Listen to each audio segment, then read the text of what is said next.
لله نحمده ونستعينه ونستغفره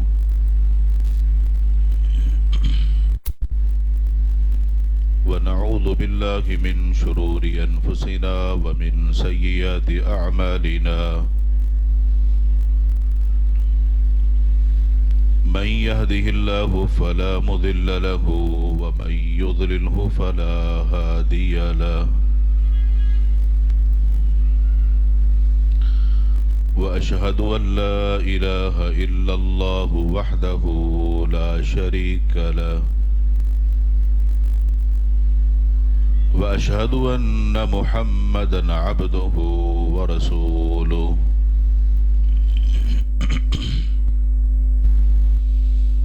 أما بعد فإن خير الحديث كتاب الله وخير الهدي هدي محمد صلى الله عليه وسلم وشر الأمور محدثاتها وكل محدثة بدعة وكل بدعة ضلالة وكل ضلالة في النار من يطع الله ورسوله فقد رشد واهتدى ومن يعص الله ورسوله فقد ضل وغوى اللهم صل على محمد وعلى آل محمد كما صليت على إبراهيم وعلى آل إبراهيم إنك حميد مجيد اللهم بارك على محمد وعلى آل محمد كما باركت على إبراهيم وعلى آل إبراهيم إنك حميد مجيد رب اشرح لي صدري ويسر لي أمري واحلل عقدة من لساني يفقه قولي رب زدني علما سبحانك لا علم لنا إلا ما علمتنا إنك أنت العليم الحكيم أعوذ بالله السميع العليم من الشيطان الرجيم من همزه ونفخه ونفثه بسم الله الرحمن الرحيم فاقصص القصص لعلهم يتفكرون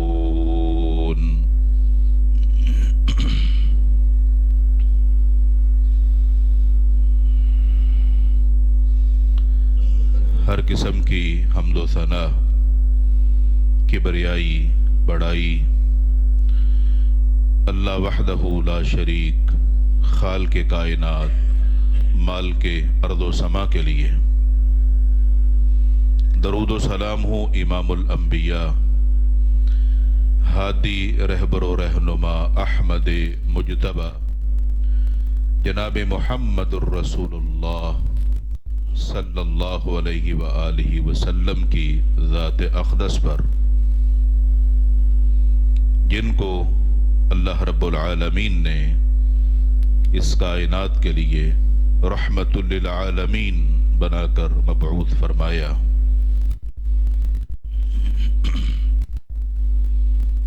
حضرات گرامی اللہ تعالیٰ کا یہ دین اسلام پسندیدہ دین ہے اور یہ دین رحمت ہے اللہ کے اس دین میں اپنے بندوں کے لیے بڑی آسانیاں ہیں قدم قدم پر اللہ تعالیٰ نے اپنے بندوں کو عطا کرنے کا موقع فراہم کیا ہے